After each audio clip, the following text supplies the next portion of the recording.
Welcome into Sweaty Time Pro Wrestling, the only podcast on the Marshland Media Empire conglomeration, detailing episode by episode, blow for blow, moment by moment, the Lucha Underground television series. I am one of your hosts, and my name is Sean, and I say hello. Howdy. As I shift it over to my other host, James. That was bad. That was me. That was all me, and I can only apologize.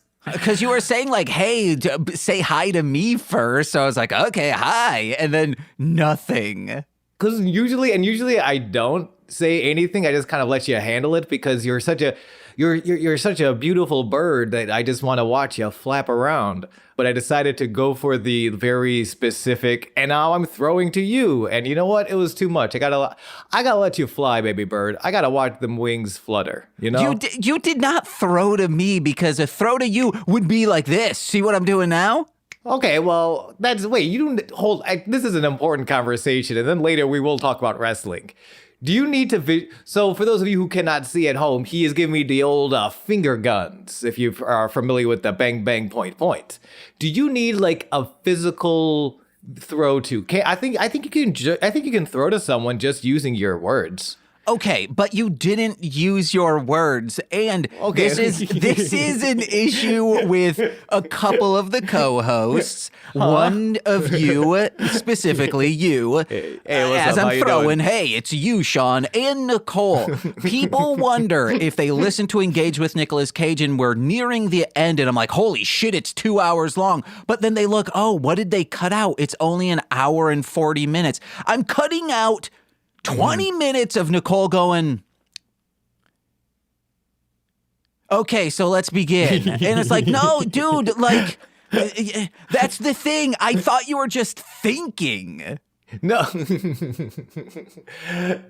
Okay, so what you're saying to me is to take more time, say less words, and just more silence. 20 minutes of silence. I got you. I absolutely got you. I will hate this because then people will be like, oh, it's a 40-minute episode.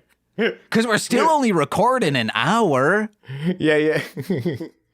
Okay, so what you're saying is do 2 hours and then only give you an hour's worth of material to edit. God, it's a waste of time to do that. And speaking of which, Sean, you were late on the worst day imaginable. Oh no, I'm so sorry. You know I'm headlining Zany's Rosemont for NYE. Oh, wait a minute. What now? Yeah, man, and that's in Rosemont. I gotta hop on the blue line. They're not paying me enough to get an Uber, even if they did.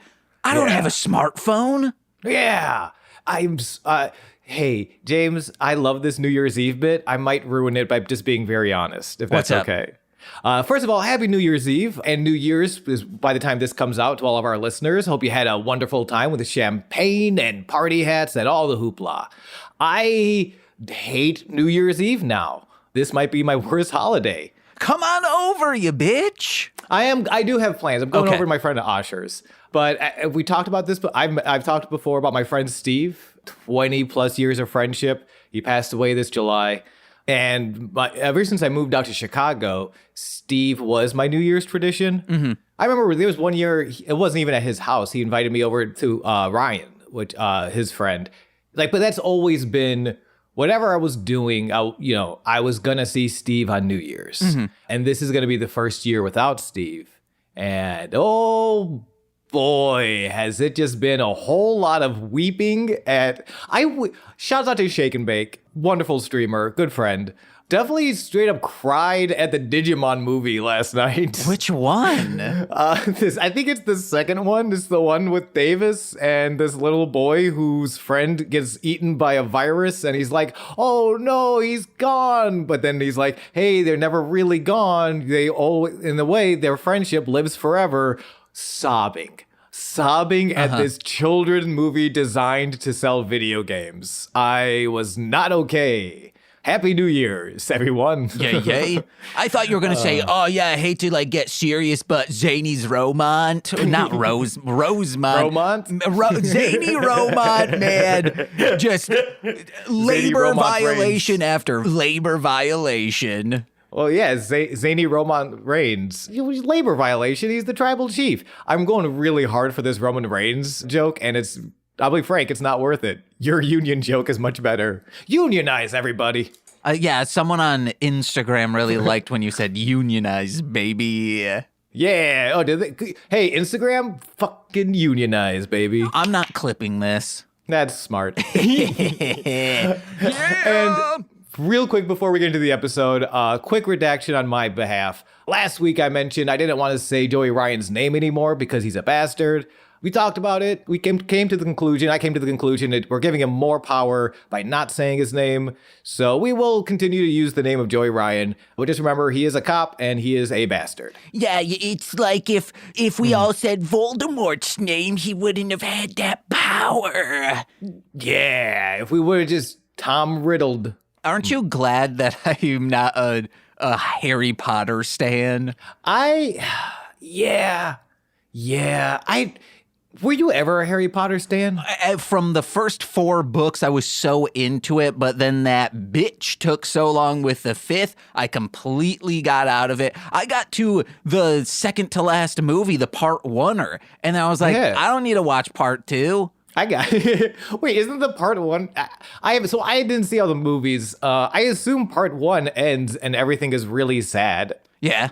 And then you're just like, I'm good. Yeah, I didn't need to say, I think, again, it just kind of fell out of favor in my own way because this is 2010 when I would have seen it. And then I just never got around to the second one. I'm like, I don't need to see this. We must never have talked about this because I also fell off after the 4th book. Whoa! Yeah. Well, it was weird. I think I might have told you before how I looked a lot like Harry Potter. Same. To the point. Yeah. Were you ever called Harry Potter by a Spanish-speaking family walking into the movie theater as you were walking out? No. It's hard because I do not speak Spanish, but I do remember distinctly hearing the words Harry Potter, seeing them point towards me, and then laughing.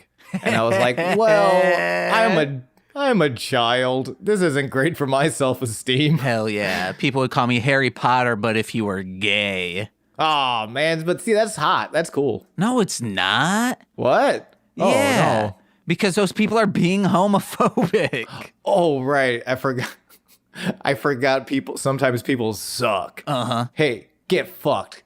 I was going to say gay Harry Potter rules, but Harry Potter doesn't rule. So just gay rules. Hey, gay rules. Yeah. And also get fucked J.K. Rowling. This is not a J.K. Rowling podcast. We fucking hate her ass. But what we do love is some good old-fashioned grappling, including episode 10 of season 2 of Lucha Underground. El Jefe is back. And I'm like, yo, that's great. Before we break in, James, general thoughts on the ep, baby. Guys, the band wasn't a budgetary thing. It was a storytelling device. I love it. Let's jump right in because there is a new house band that plays us into the intro. Shingon plays us in as Dario makes his way to the ring. Yeah. I love that it's not budgetary. It's Dario brings house bands. Yeah, we spent so much time in the first episode debating, is this a budgetary thing? Because one, you have to pay for the band, and two, you have to mic that band. We went into it in full detail, won't go into it again. But no, it was truly just a storytelling device. The band is out, the throne is in. Martin style. Wait, what? You know, kid from The Simpsons. He loves the throne. Every time, listen, Martin Prince, shouts out to Martin Prince, underrated Simpsons side character. I only think of him getting punched while wearing a wig. Why? Because the episode where they travel to the World's Fair is it's like one of my, that episode just sticks out to me so much. The 4 boys singing along. I think they're singing some bubblegum pop, and they're all wearing their Ronette style wigs. And then Martin gets punched because he's Martin. It's yeah.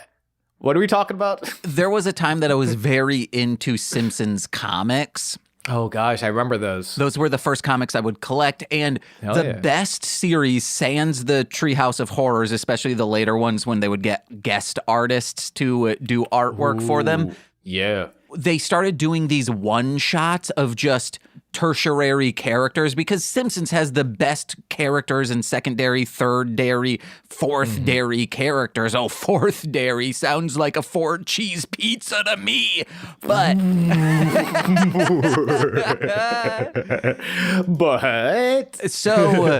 or sounds like me at fourth meal because I eat dairy every day of my meals. I'm kidding. James, here's how I know. Oh, I guess real quick, but it's also not gonna be quick. How I know I'm so glad to like work with you and start a podcast with you. I'm sitting over here in my mind. Stop licking the microphone. I'm not licking the microphone. I'm licking the air. It tastes the air tastes like schnozberries. Remember to breathe today. I'm sitting over here thinking, all right, how do I make this tertiary a tertiary joke? This is kind of crass. I don't know about this. And then here comes James with fourth cheese, baby. Like, I'm just like, oh yeah, this guy's insane. I love him so much. So James, I just love you. They were doing these secondary characters, and those were the best. The Ralph Wiggum one, amazing. I sold all my other Simpsons comics besides Treehouse of Horrors and these one-shots because the one-shots now are expensive. So I think there might have been a Martin one, but that might have been when I started getting out of it. And if I ever met Matt G, you know Matt G? I don't know. Oh, I know Matt G. I never know how to say his name, so I'm just calling him Matt G. I think it's groaning. Okay, groining. That's better. Yes, groaning. I would love to ask him, what are you more proud of? The Simpsons just like being what the Simpsons are, or owning your own comic book publisher? Yeah. I wonder what he says. Oh no, working at Boom Comics, not Boom, Bongo Comics. That was my shit because it was just a small team putting out these comics. I think there were 2 artists that were married, a letterer, and then maybe 2 like art people, and then Matt. Yeah. So maybe 6 to 7 people doing an entire comic book series. Was that before he had The Simpsons? Was that when he was doing Life in Hell? Oh, no. The Bongo came about because of The Simpsons. He had that sweet cashish from all that licensing. He's like, we're doing it. It's a comic book. This is being paid for by Bartman money, bitches. He says that every time he walks into the room. And you can't really be mad at him because he paid for that room with Bartman money. Hell yeah. Yeah, dude. Fucking really the only Bloodhound Gang song I really resonate with is fucking Ralph Wiggum. And that song is great. In some ways, I think that's also good wrestling to me. For me specifically, I've always kind of appreciated the mid-card more than the main event because you can do weird shit in the mid-card, right? I appreciate the more like 110 card. What? Because that's when you get real weird. Lorne lets loose. Oh, okay. I hope it's the 110. I think that's the time slot. SNL gets weird. I think you're right. But it literally was, yes, same thing. In terms of wrestling, I guess it would be either the opener or even like the semi-main where you can do like weirdo, Mariposa, Marty the Moth type of shit. Where like in the main event, you don't get to do that stuff as much. So it's like just having your strong secondary and tertiary characters. I mean, that's Simpsons' heart is in the family. And I think the reason I love The Simpsons is because of the heart. But like the best jokes are always Ralph Wiggum doing some Ralph Wiggum shit or Martin Prince getting punched. You know, like those are the best jokes because they get to go weird. And the Mr. Burns. It's been said that the writer's favorite character to write for is Mr. Burns, at least back in the day, because he could literally do whatever. Yeah, you can make, I know, I was listening to the Conan interview with the writers, which is we will talk about wrestling at some point, I promise. Simpsons Wrestling, the video game for PlayStation 1. There you guys go. I was going to say we're like every other wrestling podcast where we spend half the time talking about The Simpsons. Yeah. But yeah, wait, I forget what I was talking about. The Conan podcast. The Conan podcast where they talk about Mr. Burns being the favorite character because you can just do, I don't know, there's something very freeing about being able to play when you're creating something. Like, there's so many things going on. You want to be artistically fulfilled. You want to be commercially viable. You want people to like kind of remember you by doing your own thing, but also relating to them.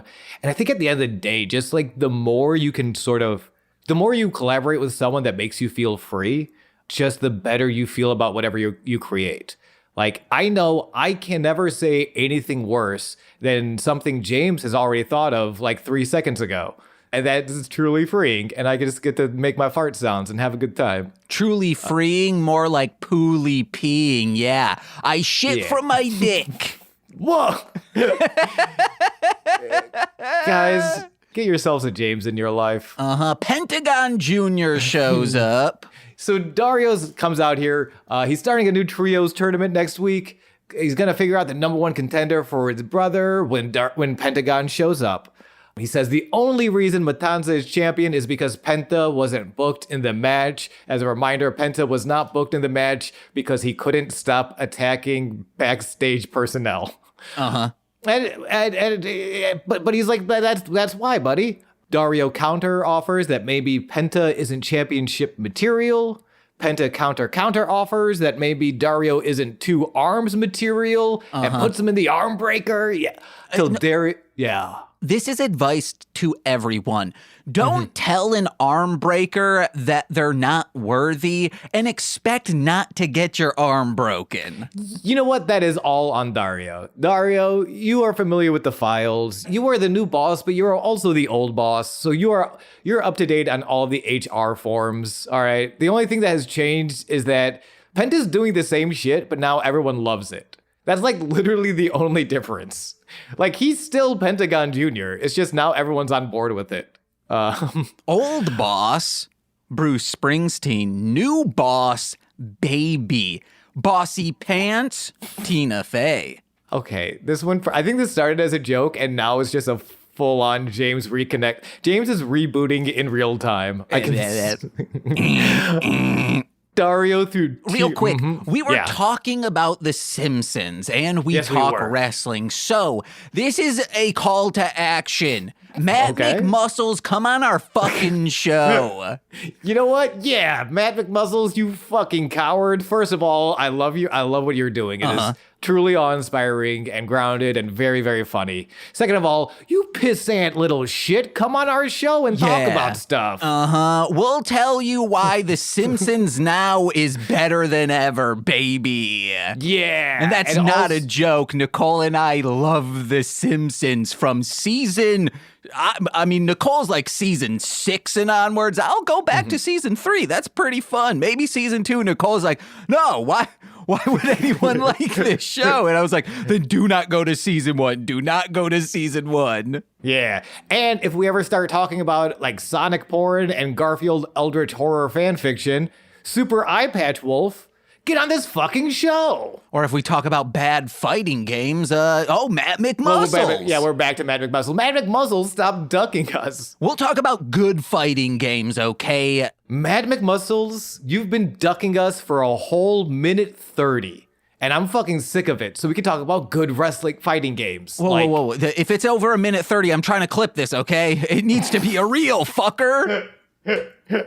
Matt McMuscles, listen to this reel and get on our show. So Pentagón throws him down and starts grabbing at Dario's arm. And it's such a good prank. It's so funny because Penta also puts the microphone right in front of his mouth to perfectly be like, hey, your face down, arm up on the ring, on the mat, if you will. And I will. Here, you can talk freely, but you cannot move freely. No, Dario can only freely cry and piss his pants as he books this match. The main event tonight will be Pentagón Jr. versus Matanza for the Lucha Underground Championship. But we can start off with our first match of the evening, Taya and Johnny Mundo versus the crew of Mr. Cisco and Cortez Castro. And Melissa Santos's outfit is far too fancy for this dingy-ass fight ring, okay?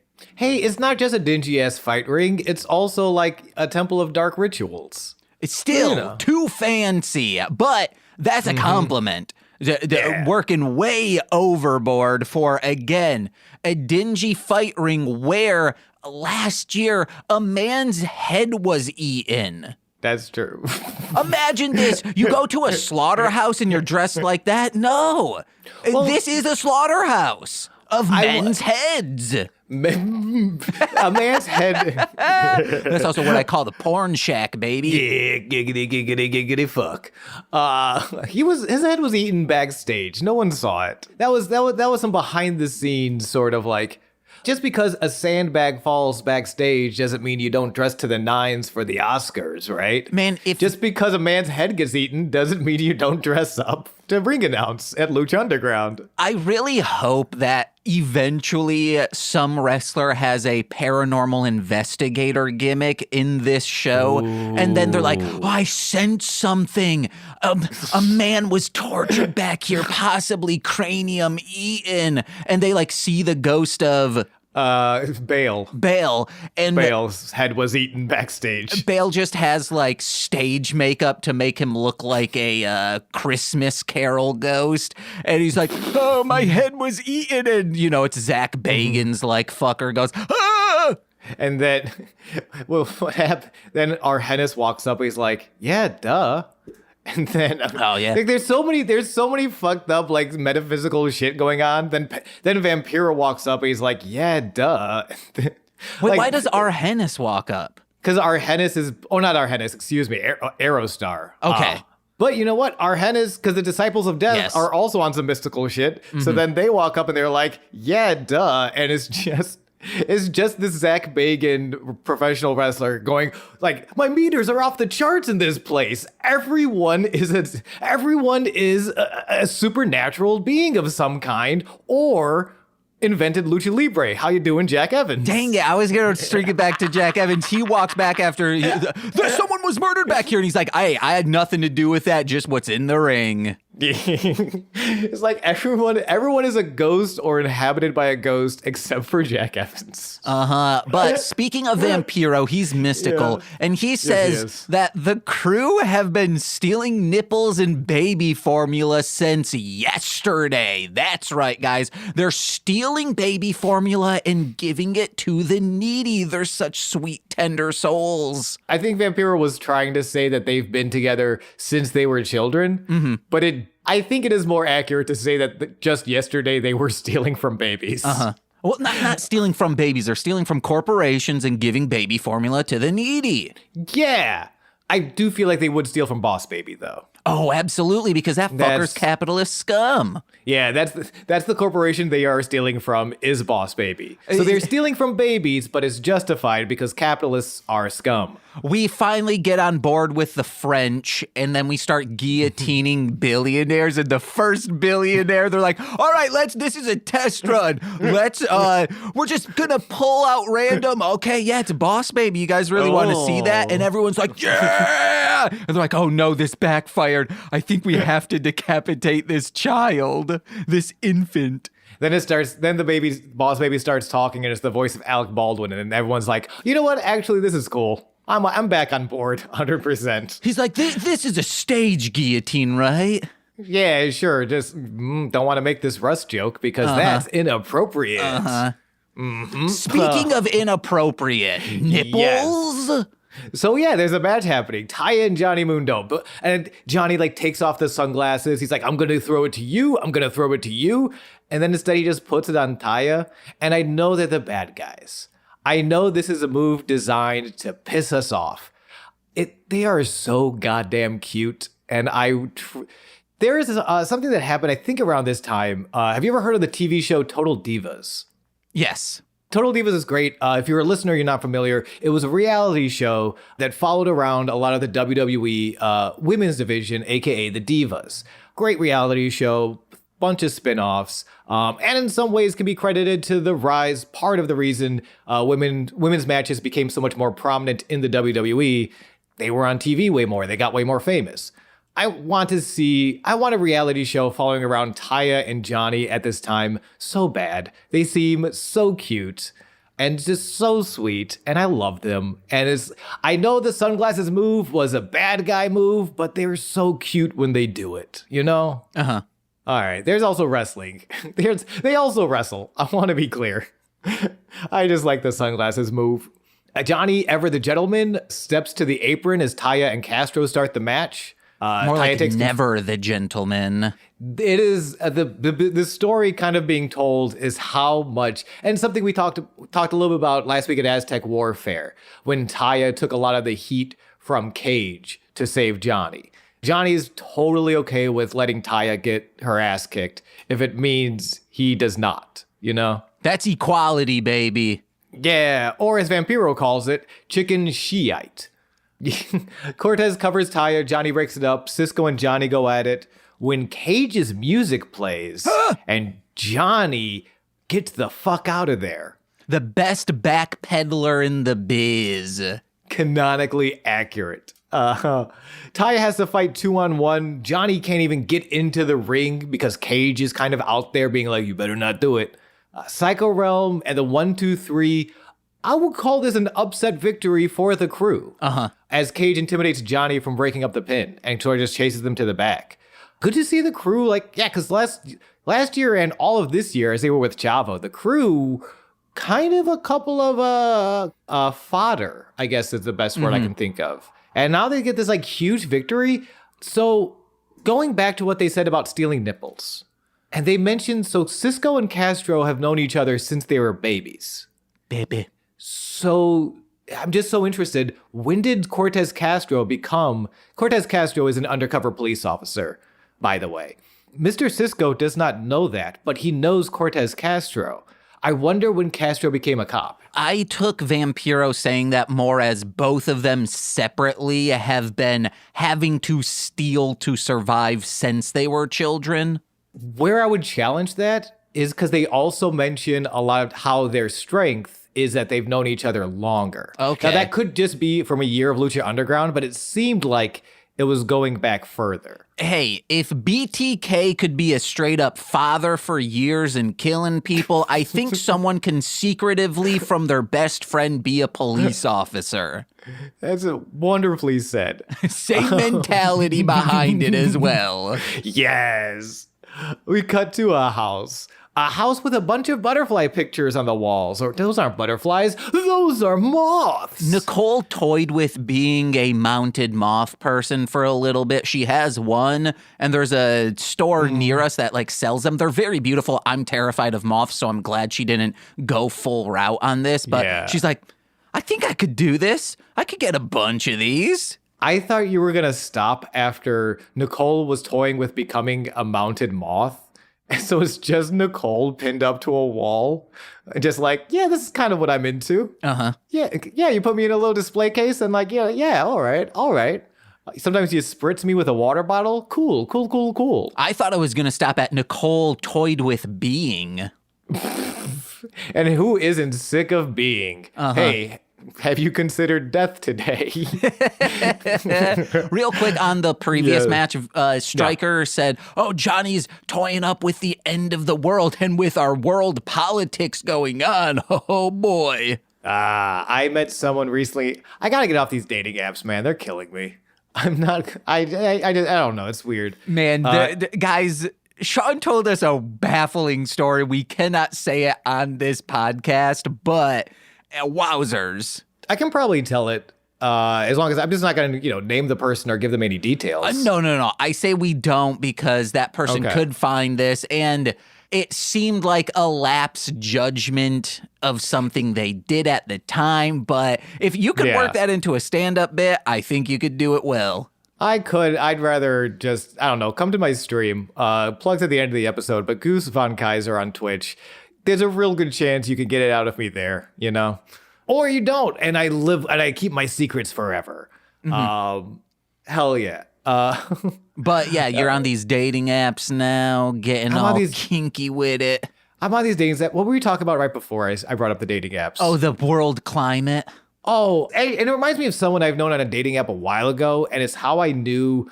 I thought I was a pretty punk rock anarchist until I met people who are just I'm just really, because it's not anarchy as a philosophy, it's anarchy as a state of depression. Yeah. Where it's total hopelessness, and it's just I can't do anything. It's the same thing when you hear people in times of struggle as a society and as a civilization. It seems like it's real easy to sort of just like isolate and kind of cover up. And it's the most important time to not do that. It's the most important time to go out there. And even if it's something small, even if you don't have a lot to give, but you can share the stories and you can keep you can keep things like Palestine up, like current in conversation. Like, it's so important to do that. And thank you, shitty dating app matches, for teaching me that I would much rather be connected to this world than resigned to its fate. Shouts out to Pander Sarah. We are not doomed to be doomed. Remember that. I wish you would have explained like a specific from one of these dating apps that made you think of this. I mean, I guess I could. I remember this was back in Buffalo. She came over to watch Richard Linklater. I forget the name of the movie. It's the one where it's just like a lot of talking heads talking about philosophy. It's weird because it's like Alex Jones before he was Alex Jones appears in that. And it's like any other right-wing cult leader, they make a few interesting points before dousing them in a bunch of bullshit. But so we're watching this like philosophy movie and we're just kind of like talking, and she's like, yeah, I just kind of like want to bomb things all the time. And I'm like, that's cool, white woman. Unfortunately, like that won't really change things. That will just create a lot of fire. And then the people who can only afford to shop at that Walmart because other stores are like, you end up hurting people who are lower down, I think, with violence like that. Then you do really help them. You know? Did you say, hey, if you want to bomb some stuff, come to these open mics with me? I say that every time, and then I start weeping, and she gets confused and leaves. So dating apps, that's how they go. Never been on them. Get confused and weep. It's so James, you truly are like one of my favorite people and someone I feel like I can talk to about anything. I cannot talk to you about my shitty dating all the time. I can after I come to a decision, but it's hard because I can't ask you for advice because you've been so happily in a relationship for so long. You don't know the struggle out here. But I can still give relationship advice. You could give relationship advice. I don't know if you can give... If this makes sense, you can give relationship advice. I don't know if you can give dating advice. I date still, me and Nicole. Well, but you're not like, I guess dating in the sense of like seeking, of like, I'm single and I'm trying to figure out if I want to take this next step with someone. I'm trying to figure out how to gauge this person, like that stage of dating, not in a relationship. You know what I mean? Because you're dating, but you're dating in a relationship. What people don't know is I do have the memento disease, so I wake up single every morning, kind of like 50 First Dates as well, and then I watch a video, Nicole explains it, she says, you get pegged on the regs, and then, she dumbs me. Then, like some of my friends told me that like that isn't my personality. So I think she might be taking advantage. But hey, this morning I enjoyed it. So I'm guessing every other morning I did too. Yeah. I'm guessing if you enjoyed it this morning, it's mostly that your friends are jealous of how much you're getting pegged. So they're trying to sabotage you. Or they want to peg this ass. Yo, speaking as someone who wants to peg this ass, I don't have anything to say. I just want to peg James's ass. Marty is wealthy? So we're in this house, bunch of moth pictures on the wall. Marty, in a nice little sweater and a nice little book, is telling the story of the moth tribe who ruled the Aztec Empire, were known for two things: their Aztec pride and wealth. They cut to all these pictures of Marty the moth just being rich as fuck. It makes sense. I buy it. I think so, like because he does have that sort of unhinged Nepo baby who never had to work a day in his life. Like that's the kind of crazy he's on. He did not work for this money, but he has way too much of it. So this part, we end up getting in this vignette the most Tekken this has ever been. But in this area, it's Criminal Minds. It's like, you see, hey, I'm a rich fucker, and then I want to kill my mom, so I'm going to start killing everyone. Damn, Criminal Minds better come back. That last season ruled. Yeah, I better watch Criminal Minds so I can participate in this part of the conversation. But let's go on to the Tekken part. As he's telling this story, the Moth tribe knew that the envy of the other tribes would bring war. So they had a secret weapon, the Mariposa mask. Ooh. the most powerful, brutal. Like this was their Cerberus. Whoever wore the Mariposa mask would basically defend the tribe from all these haters, and fucking defend it they would. It's been passed down through generations, and now the most dangerous Mariposa wears it, and that is Marty's sister, also known as Cheerleader Melissa. And as he's telling this story, it's being told over footage of the modern day Mariposa beating the shit out of some fancy suited luchador home invaders. Well, also in this fancy suit herself. So that this is Tekken, guys. This is kind of like Lee. I feel like this would be a Lee, not end scene, but like before the scene when you first click like arcade mode, Lee. And he's like, here's what I've been doing since the last Tekken tournament. That's what Mariposa is doing. She's wearing a fancy suit. She's, doing a lot of big business, but also getting them hands dirty. And I love her look in this vignette. I wish this is just how she looked always. It is. The other reason I bring up Lee is because Lee always has he always has his fighting outfit, and then he just has like the best suit in the game as his alt. And like Mariposa's alt is very much Lee alt. And if you have not played Tekken, this is going to be... You should play Tekken. That game's insane. Or just watch the cutscenes. Yeah, just watch the cutscenes. They're so good. Watch the anime movie that came out in the 90s, early 2000s. I like the anime movie, not more than I like the cutscenes. Oh, yeah, okay. Yeah. Like, great movie, great effort, but those cutscenes, oh my gosh. And then the last thing I have of note on this is... we pan over, Marty is finishing telling his story, and we see the book that he's been reading out of, blank pages. This man is crazy. I missed that, actually. I missed the blank pages book. It's so good. That's amazing. Oh my gosh. You know what it also made me think of? Have you ever seen the comedy, the Tim Heidecker movie? The Tim and Eric movie? Oh man, is that the one with Neil Hamburger and he's like a stand-up as well? No. But it was made at the same time. Tim and Eric's $1 billion movie, I think, is the one you're thinking of. No. No. So I've seen the comedy. It has Neil Hamburger and he's he plays Bobby or something. And yeah, you're doing stand-up and such. Yeah, I've seen this. Sorry, it's been a long time. I forgot Neil Hamburger was in there. It's so interesting because they make the Tim and Eric movie, like the $1 billion movie. And it's like a Tim and Eric sketch, but a movie long. It's great. And I think at the same time, they were filming this really weird, sad movie called The Comedy. It's basically this like aging Nepo baby who's like, his family's gone, his money is running out, and he's still just never learned how to be a person. So he's just kind of floating through life. And I feel like that's the same kind of disassociation from reality that Marty is going through. Whereas like he is this big rich guy, but like he wasn't working when we saw him first.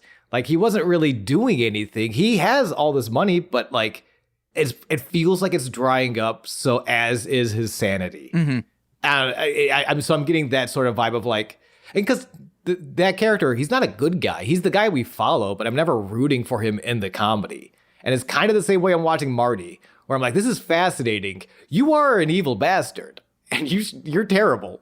But I'm fascinated by your downward spiral. I think he's still rich. I don't think the money's drying up. I think he just needs help. But I don't think there's new money coming in. So even if there's like a large well, I think it is, even if it's not close to being gone, it's still in the process of drying up. Like, okay. I don't think he's earning money, right? He's not like Famous B. Famous B is out here handing out business cards, making connections. As someone who has been like, how much interest would you make on $1 million? On $3 million on just in a normal bank account with interest over a course of the year, you would make 40 grand. So to think of these people with $1 billion, like the money, unless you are spending more than, if it's a shit ton of money. So I don't even if you have it, like no money coming in, the interest alone is bringing in money. That's a good point. All right, this is gonna be one of those things I'm excited to see how this breaks, and then which one of us gets to gloat over the other for being right, because everything is a competition. That's not true. Don't treat your relationships like that. Do it. Dario's office, Black Lotus stands guard outside now. Dario is back. He's pouring some thin gravy. Ooh, it's back. Katrina appears, as Katrina does, by blacking out the lights and then just being there. But Dario, the last time when she did that, he freaked out. He was like, oh, whoa. This time, he's thin gravy chilling. Uh-huh. I think he cut the cocaine, and that's why. That's probably a big part of it. Also, like, it might just be the confidence. He's got his temple back. He's got his belt back. Confidence goes a long way. Katrina comes in. Warren's death comes for the man holding the belt, which does not belong to him. Dario counters, my brother doesn't fear death, and Katrina's right back at it. But you do. Dario's got no beef with Katrina. He gave her the Disciples of Death a rematch. So you know what? He's going to offer her a partnership to deal with their common enemies. And Katrina says, no, fuck you. Your brother's going to die, and your temple will be mine again. Katrina out. And it's kind of something, it's similar to what we were talking about before, Katrina not making friends. But you know what? And at this point, doubling down, and I don't think she has crazy necromancer lich magic. I ain't gonna tell you how to run your business, Katrina. Go ahead and pour as much vinegar as you want. You do what you gotta do. She teleports out, and then Dario closes the door, and we see in the hallway a hooded figure, and he says, they're both wrong. Then he pulls it down, turns to camera, and says, this temple's gonna be mine. It's Famous B. He's going for the temple, being rich and famous. That doesn't really happen, but it should, though. I hadn't noticed this before, but Katrina's using a different mic. It's the same mic Goose uses because it's full of reverb and echo. It's the same. Yeah, we both learned mic skills from the school of Todd Glass. More reverb, and maybe you get a drum in there sometimes. And put some reverb on that drum. Absolutely. Everyone loves reverb. The trio's... He is right. I don't know if we've said this before, but Todd Glass famously loves putting a little bit of reverb in the mix of just a normal song and says, get a drummer who can play along to that music. I saw MC Lars and Whitey Cracker do a set, and they had a live drummer, playing to their like rap tunes perfectly. Hell yeah. And yeah, it works. It is effective. I wish we had more time to spend. In a future episode, we will talk at length about how right Todd Glass is. But I agree. Todd Glass, you're right. Come on this show. Stop ducking your appearance, you fucking coward. Trios Championship Elimination Match. Evilise and Helico and Son of Havoc defend their newly won titles against the previous champions, the Disciples of Death, with Katrina. Now, this is a joke that I say with Nicole, but I would love a Mil Muertes. It's a pop figure, a Mil Muertes with Ego pop figure. Ego Wodum? No, Ego, the waffles. Because there's 11, from Stranger Things. You can get her, but you can also get 11 parenthetical with Egos. So I was always saying like, oh man, I really love this Mojo Jojo pop, but I wish it came with Egos. That's a very good joke that if I was up to date on all of my 11 lore, I would have been super on board with. And I say that because it's always with Katrina. So I'm like, oh yeah, I wish it was the Disciples of Death with Egos. Do you think Katrina is made of Egos? What if we've been thinking Katrina has been a lich this whole time? What if she's not a lich? She's a golem. But instead of clay, it's Egos. Yeah, and she's formed together with syrup. Yeah. All right, Katrina's Egos confirmed. Tune in next week as we discover that in the show. You do see when Prince Puma got his face licked by her once, he said, oh, it smells like breakfast. And then Vampiro's like, he can talk? Is that what you were about to say? Yeah. The only words Puma has uttered in the temple is, ooh, smells like breakfast. Smells like breakfast. Okay, so the Disciples of Death are going after us, and Helico, he rules. He's like, yeah, but they work together now. So he slaps in Son of Havoc and says like, hey, come on, take this, dude. He jumps on his back. But then Evilise comes in, and what's his face? Stryker's like, oh, the weakest of the bunch. And then Vampiro says, smallest, yes. Weakest, Absolutely not. She's the fucking best striker. Yeah, Evilise is fucking legit as hell and shuts that striker shit down immediately.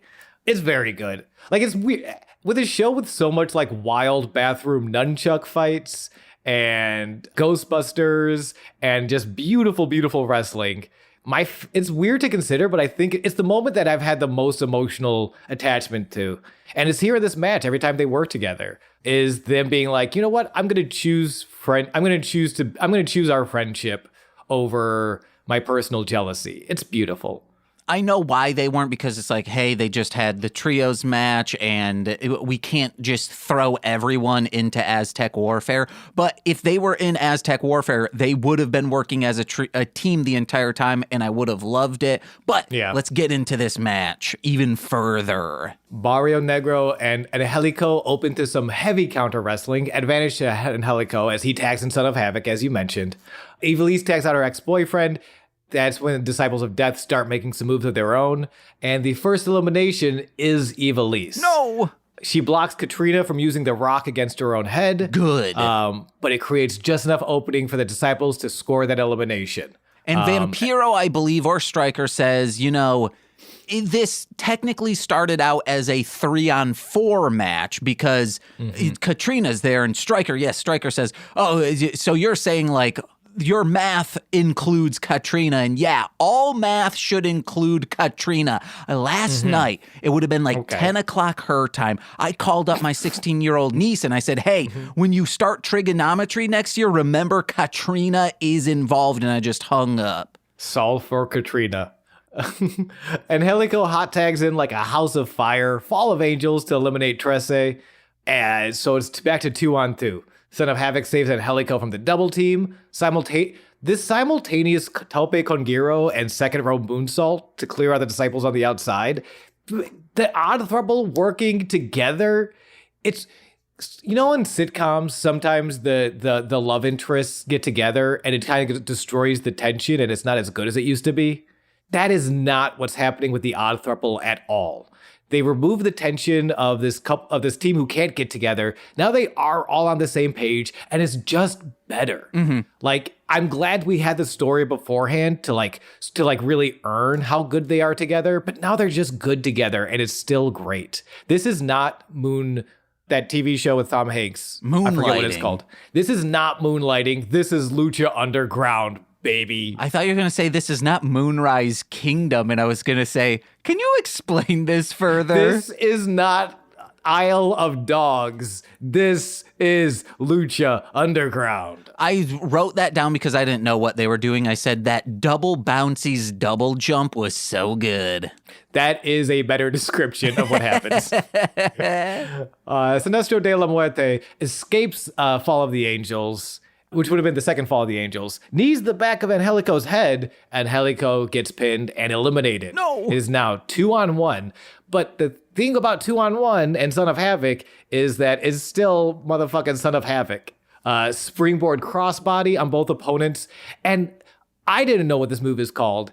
It's like a Super Mario double mushroom stomp. Oh, yeah. So like he like double stomps off the back of one guy to double stomp off the back of another guy, and then standing moonsault to eliminate Barrio Negro. He was doing those QTEs perfectly in Paper Mario. Chef's fucking kiss. There is a time when he tries to pin someone and there are two of the disciples in there, and the ref kind of just like slaps the back of the person who isn't in play and is like, get out of here. You're getting shoo. And I loved it. Which is referees are adorable. Marty Elias, confirmed king. I don't think he was the ref for this match though. Sinestro misses the moonsault, so Barrio Negro is eliminated. Sinestro misses a moonsault. Badass biker from the open road climbs the turnbuckle, only for Katrina to swipe his feet off of the top. However, Evilise is back to fuck up Katrina, baby. Hell yeah. Evilise chases Katrina to the back. Fly, you bearded bastard, Matt Stryker cries, as Son of Havoc's shooting star press eliminates Sinestro, wins the match, 9 minutes, 26 seconds. Oh, and I just screamed, yes! It was a very good 9 minutes, 26 seconds. Back to Dario's office. There was always a little, hey, real quick though, was there always a little name tag on Dario's desk that says, I'm kind of a big deal? I don't think it was, because we never mentioned this, because I wrote it down too. It's just like you were an evil figure of dark magic and necromantic powers. Why do you have a novelty nameplate for your desk? Anyway, Dario cannot believe you're here. He's a little starstruck by Rey Mysterio Jr., baby. I wish he had said, I'm a little Astro starstruck, and then it turns and it's Rey Mysterio, and Rey's like, I'm not him, right? Then Aerostar just kind of pops his head in, waves, and leaves. No lines. It's a cameo, no line appearance. He says, guys, I'm simultaneously here, in the past, and tomorrow. God damn, Aerostar controls magic, time, and space, and we need more Aerostar storylines. But I'm very excited to see Rey Mysterio, who is here because of Dragon Azteca. Dario's like, oh, it's good to see him at Aztec Warfare. Rey's like, no, that was Dragon Azteca Jr., I'm talking about my mentor, his mentor, the man who came into this temple and never came back out. The kindly older gentleman from season 1, Dragon Azteca. Dario knows nothing about that. He immediately just like, yeah, no idea. He's back to his manic weaseling. He's like, no, that wasn't me. Oh, yes. Very manic, very weaselly, as he denies seeing Dragon Azteca enter the temple and never come back out. But he's dead. Rey knows he's dead, and he thinks Matanza is responsible.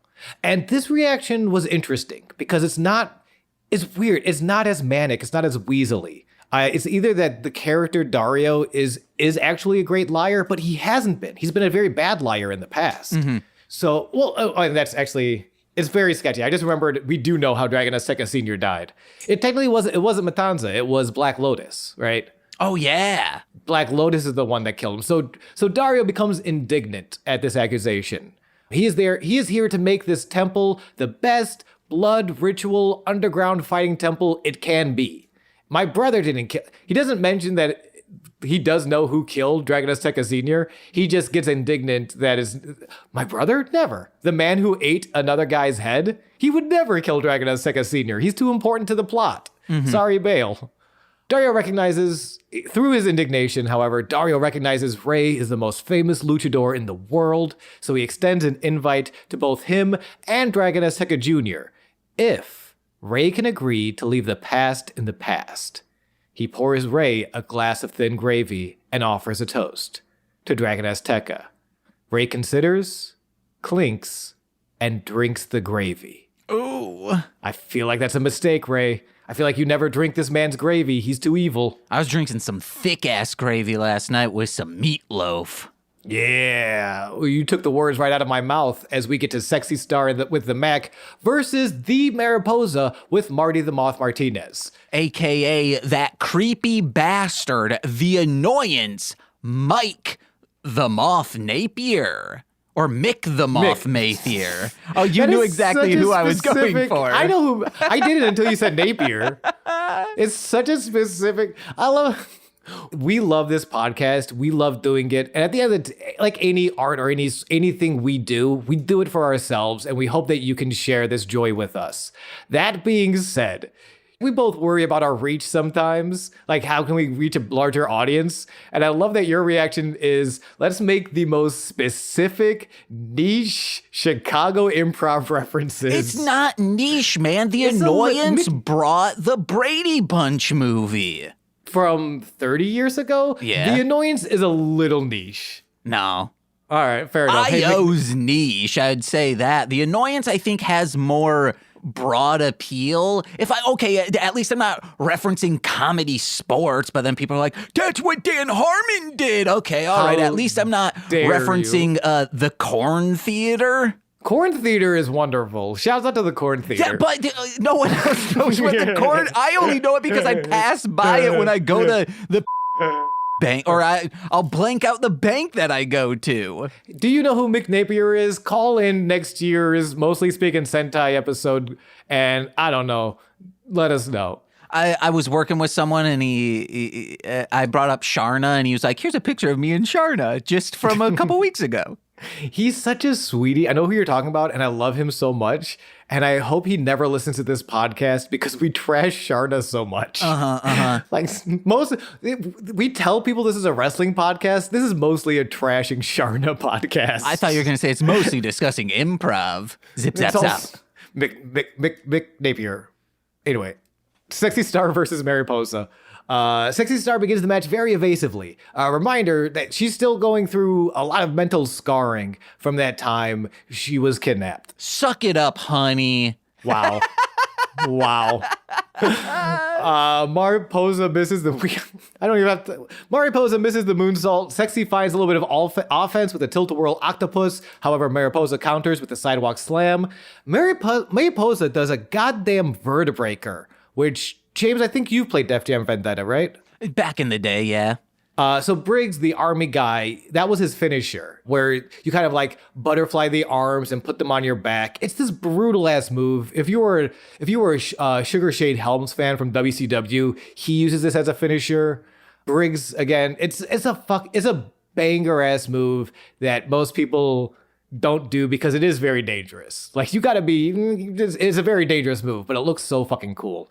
The vertebraker, Mariposa calls the butterfly effect, pins, wins 1 minute 25 seconds, which for Sexy Star is such a big face from the first season. Wild to see her lose so quickly. They gotta bring her up. We gotta bring her up. And like, she's also like, not just wrestling Mariposa, she's wrestling a lot of trauma right now. Yeah. So it's interesting.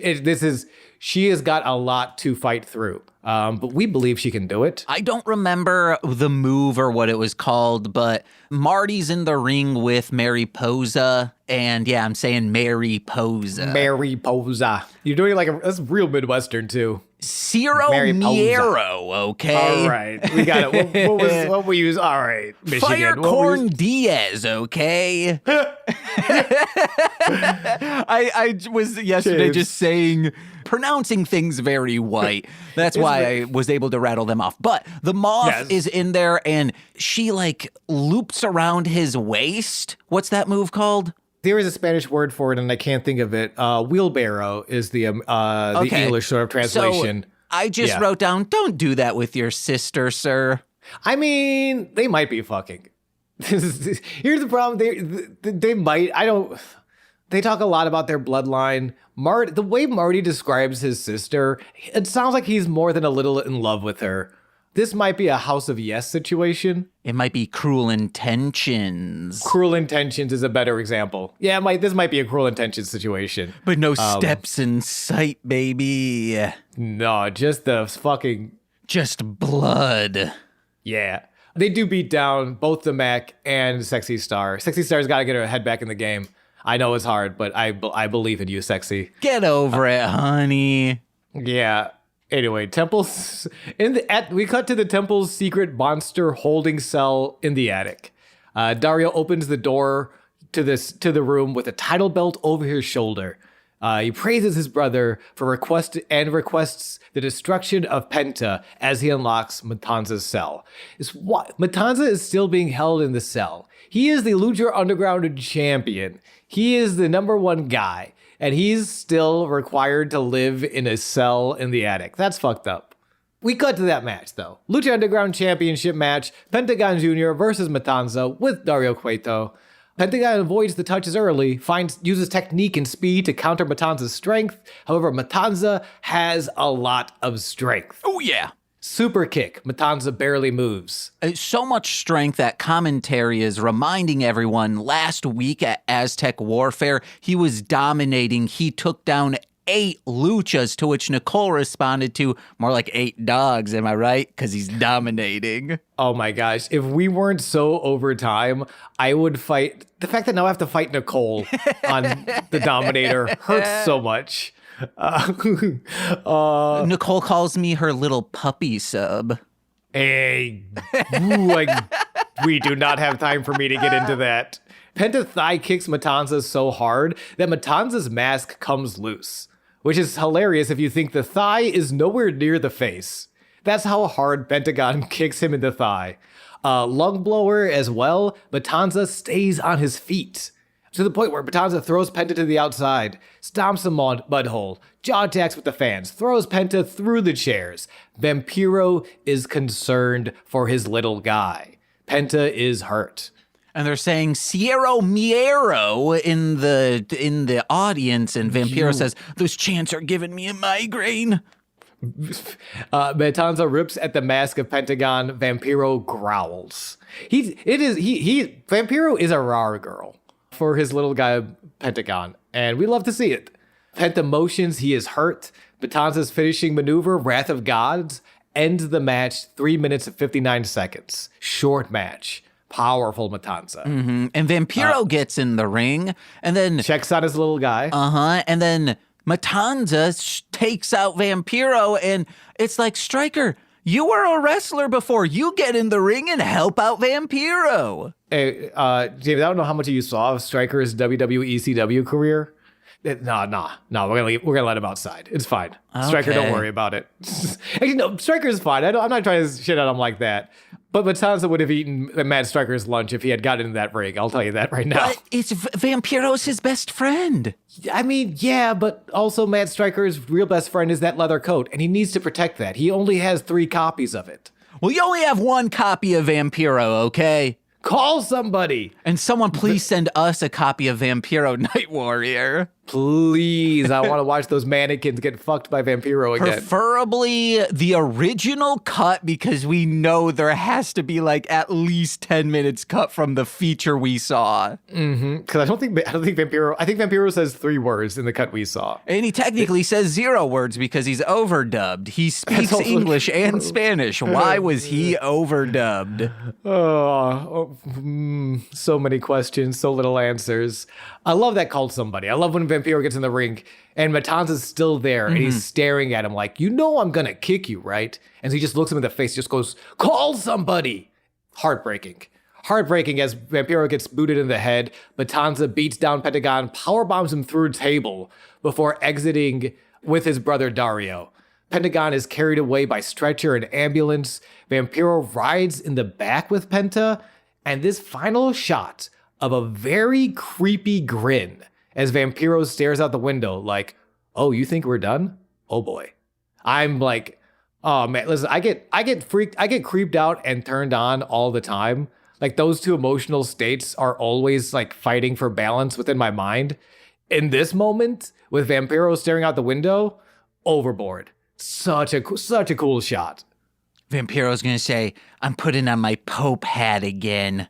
Yeah. I meant to say Pope helmet. That's a funnier way to call the Pope's hat. My Pope helmet.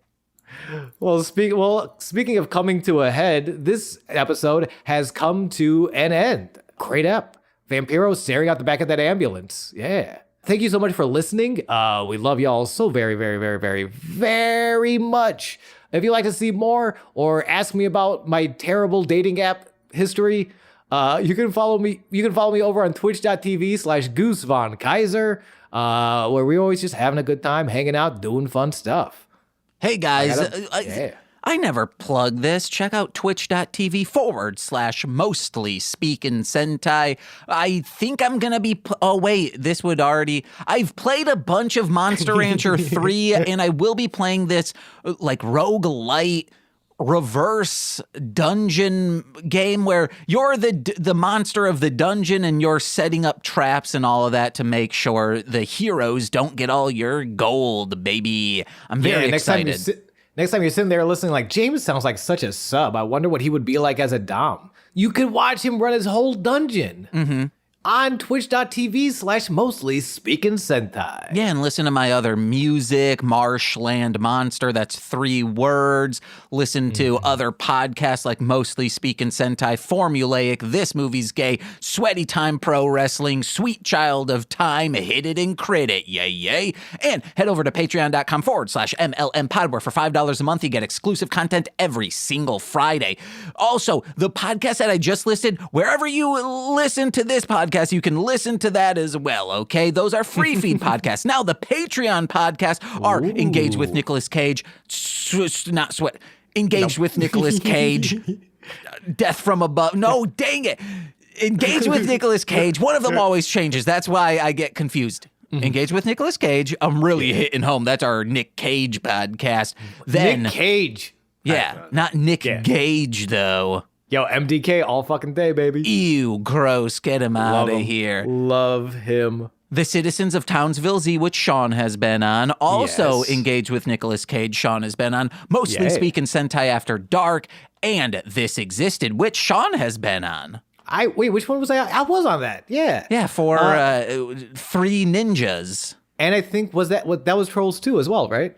No, that was straight to Patreon, which for $10 a month, you get all of those podcasts plus straight to Patreon. And Sean was just on for Frosty Returns. Very fun episode. That was if you think this episode, it took us a long time to talk about the subject, that episode, oh my gosh. I think we got like 3/4 of the way through before we realized, oh, right, the snowman. Well, we were talking a lot of like Jack Vernon, I mean. Yeah, Jackie Vernon. Yeah. And just like general. We just have James, hot take. We just kind of have a good time together. You hear that, Matt McMuscles? You can have fun with us too. Yeah, Todd Glass, you fuck. I don't think we'll be able to get Todd on here, okay? I was a band member for Todd when he performed in Buffalo. Okay, then get your connections going, you piece of shit. Wait, what? Oh no! And if you're a $10 patron, you get exclusive content and once a month, all of the other stuff, and shout outs on every single free feed podcast. So let's begin with those, starting with Steve F., Eric Berry of Ranger Command Power Hour, Alex Z, the Waz Orion, Jordan B, the Chaos Witch, my Bickle brother in common law, Joshua Jacobs, Steve Barnes, a sweet child of time, and Intro Void, the womb in which I emerged, my mother, Lil Corey's BFF, and now former roommate Shane,